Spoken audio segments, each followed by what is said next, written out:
This is Significant Brothers. I'm Chase. I'm Brad. And I'm Cray. And today's episode is about ghost towns. Whoa. I was thinking, because I was passing by a lot of derelict buildings that happen to be in Philadelphia, and each of those buildings has a story and something that went along with it. And it was probably used at one point, and now it is just rotting and decaying. And so there are entire towns where this happens. And so I thought that would be interesting for us to talk about. Gray, are there any ghost towns, haunted or not, that you want to talk about? I do have a ghost town. I don't think it's really a ghost town in the traditional sense, because I think in the traditional sense, all the infrastructure would be there, and there just wouldn't be people. And there would possibly be ghosts there. Aren't there possibly ghosts anywhere? Like, are we going to address the fact that maybe we all live in a ghost town, but we just can't see them because there's people there? No. They only exist in ghost towns. Ghost municipalities. So, over this past summer, I was able to go to the Netherlands, and I went to this one barrier island north of the province of Friesland. It was called Vlieland.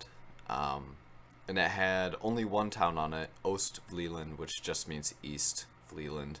But there used to be another town there called... What do you think it was called, guys? West Vlieland? It was called West Vlieland.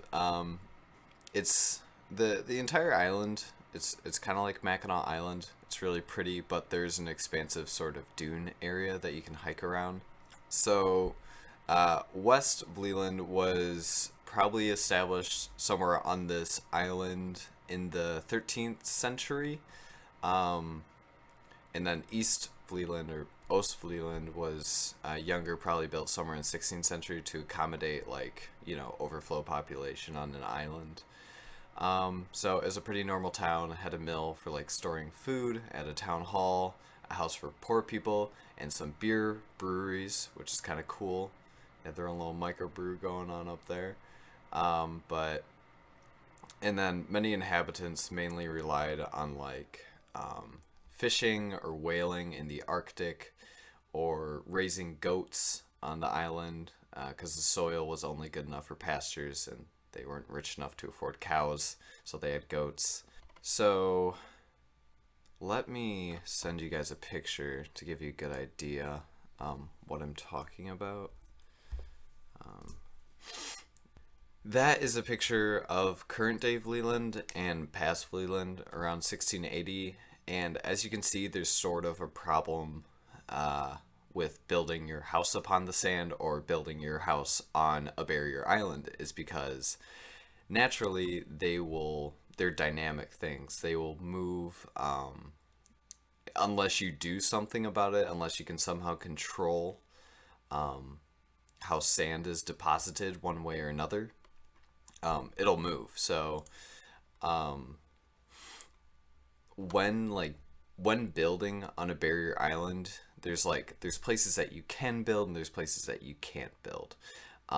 Basically, the dunes and the beach are places where you don't want to build, but the back dune, the very back of the dune, is where you can build. Is a very resilient area where you can build. But as you can see, West Vlieland was facing north, is where the waves were coming from, and they were not built on the back dune. Does that make sense? Yes. Yes. Okay. It will only really make sense if people can see this picture. Yeah, I will include this picture in the show notes, which is a plug to sign up for our newsletter. Otherwise, you can't see this.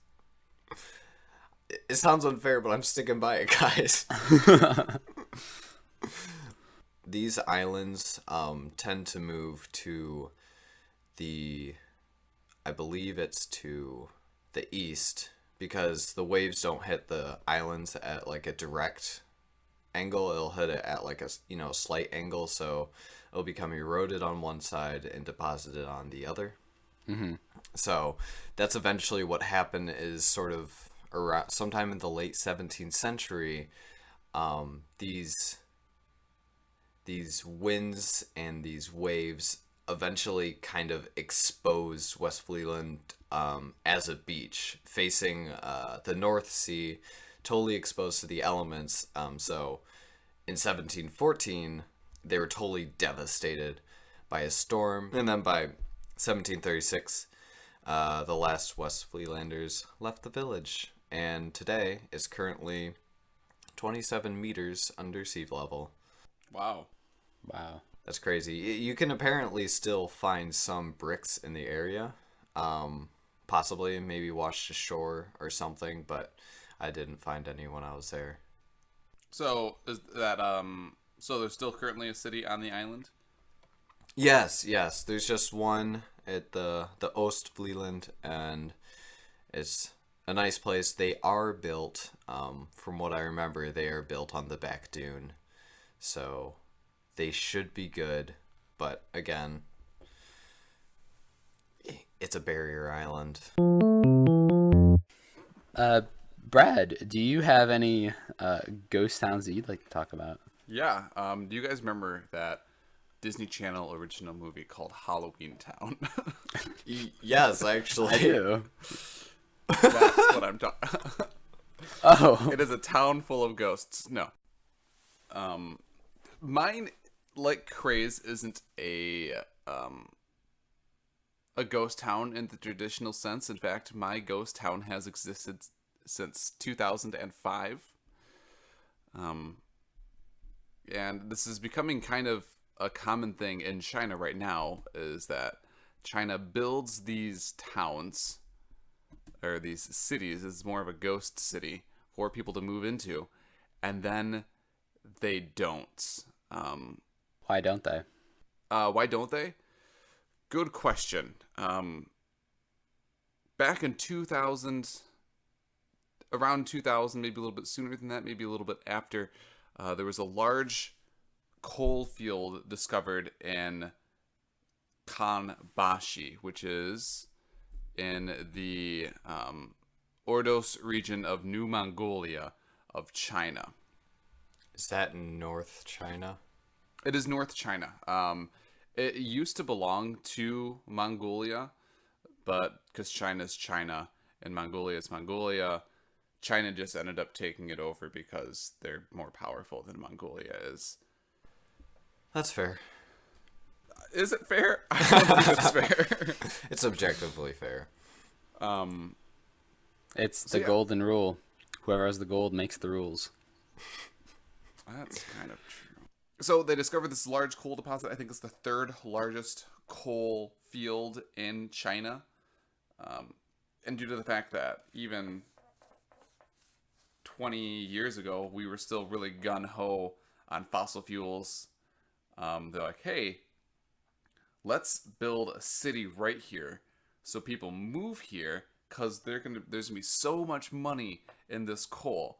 And so China began constructing this city for 1 million residents. 1.1 million people were supposed to live there. And originally the area was poor. It was a very large, they were farmers who lived there. And so you had all these farmers moving into the area and basically city officials. And I think currently, or at least as of a 2012 census, a city built for 1.1 million people currently has 100,000 people living in it. And that's it. They're not really getting more people in there.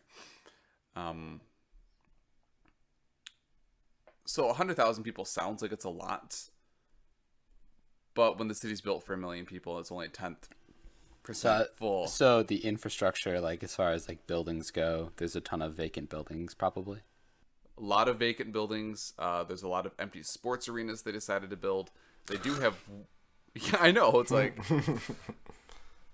That's probably the worst. For the sports team, that will probably have.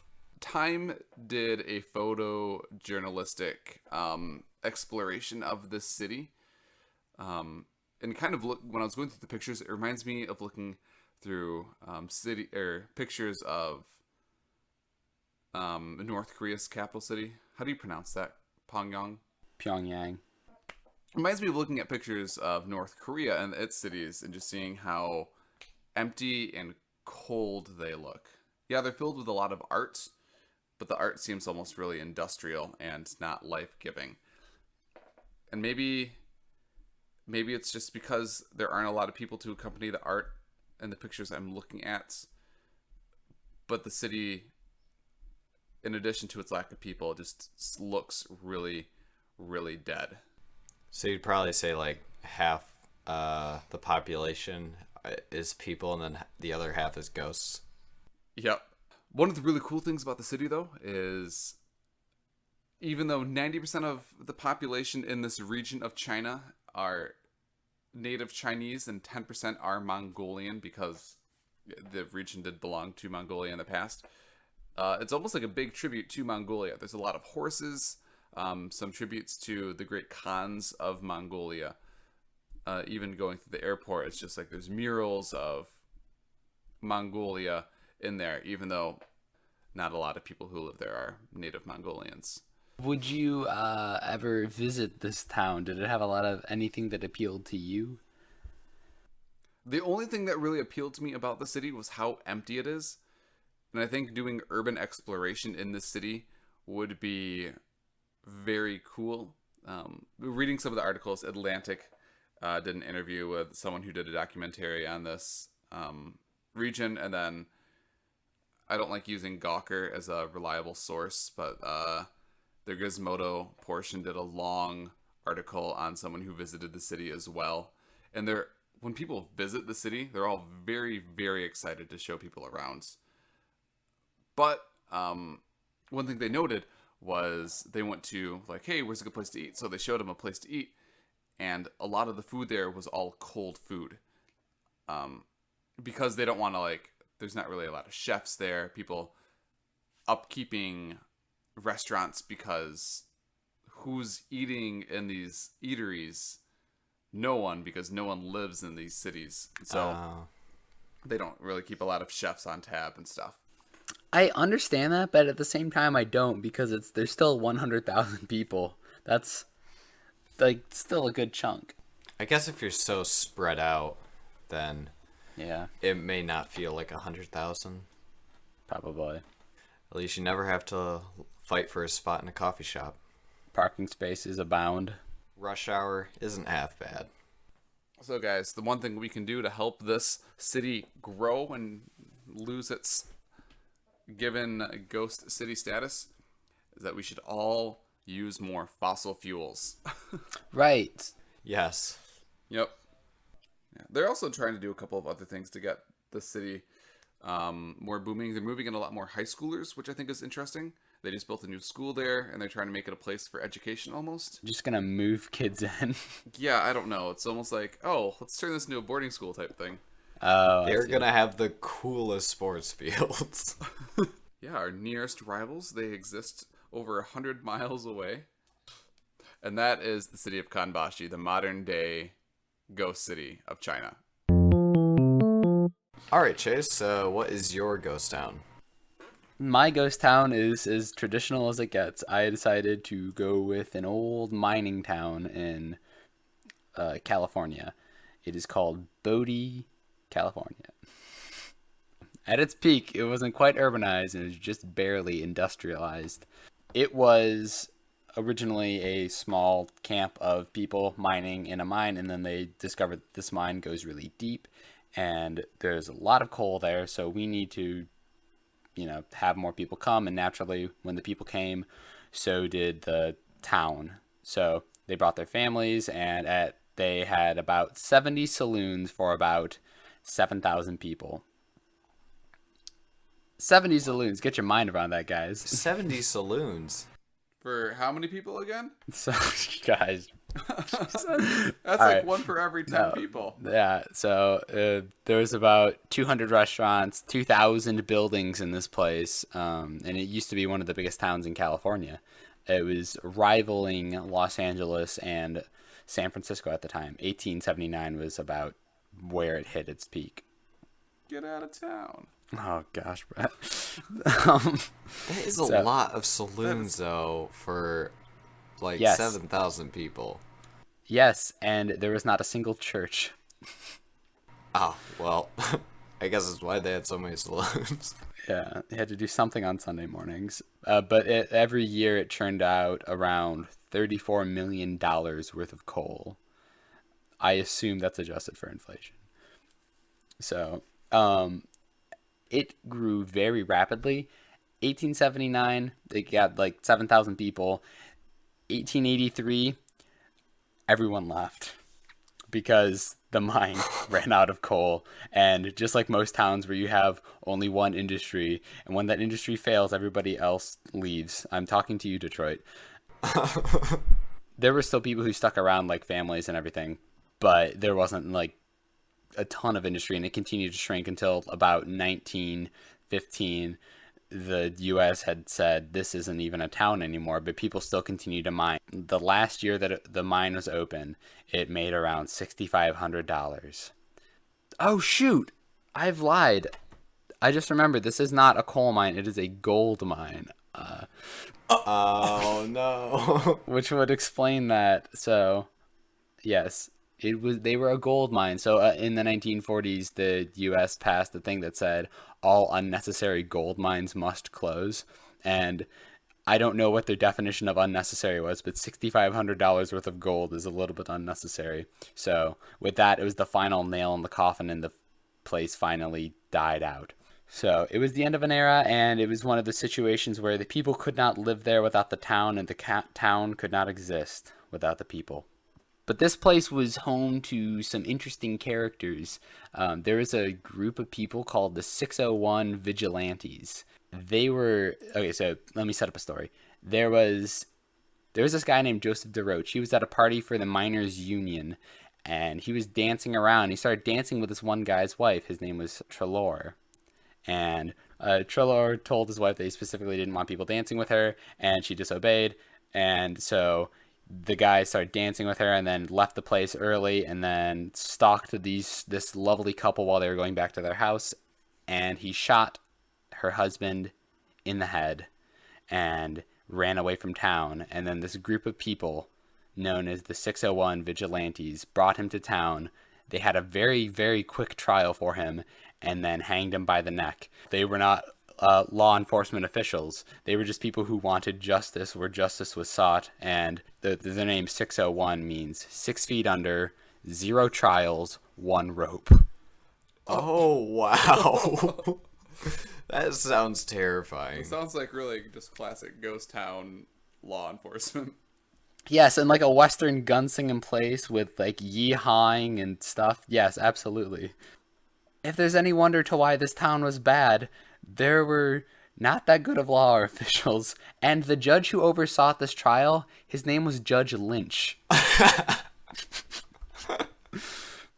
I'm really just surprised that when that guy shot the wife's husband, that he didn't go up and dance with the wife like he wanted to originally. Also, I guess if I can tell another tale of this one lady who is well known in around those parts. Her name was Eleanor Dumont. She was known as a gambler during the gold rush, and she made a lot of money in a lot of different saloons that she owned. She traveled around Nevada, Arizona, Montana, South Dakota, all of those areas, but she eventually settled in Bode, where she ran a little gambling place. But it had to compete with a lot of other places, so it turned into a brothel, if you will, and she went by the name of Madame Mustache. That is probably the sexiest name I have ever heard. Yes, this may be a doctored photo, but here is what she looked like. Oh, no! Oh, I see why she's called Madame Mustache. I think that might be a doctored photo. I hope it is. I mean, if you're into that. She lost all of her money playing a bad hand in one of her gambling places, and then went outside and overdosed on opium. That was the end of Madame Moustache, but she ran a very clean place. She didn't serve liquor or beer. She only had champagne and milk, and you had to be clean when you went into her place. If you had opium, that was okay, though. Yeah, no, I think of it. She's a total hypocrite. But you couldn't swear. You could not swear in her place either. Your mustache had to be well trimmed too. I think there's probably a more real photo of her. I really like that. I'm including that in the show notes because it's so funny. I think what we have learned is urbanization. Would this be urbanization? It's a fragile thing. Yeah, it's a vapid thing. So yeah, I think it's a very typical California gold mining town. Thank you so much for listening. You can find us on Twitter at Significant Bros. And you can find us on iTunes if you search Significant Brothers. You can find us at tinyletter.com/significantbrothers. Be sure to subscribe, and you get all of our show notes in addition to a link to our podcast. Thanks for listening.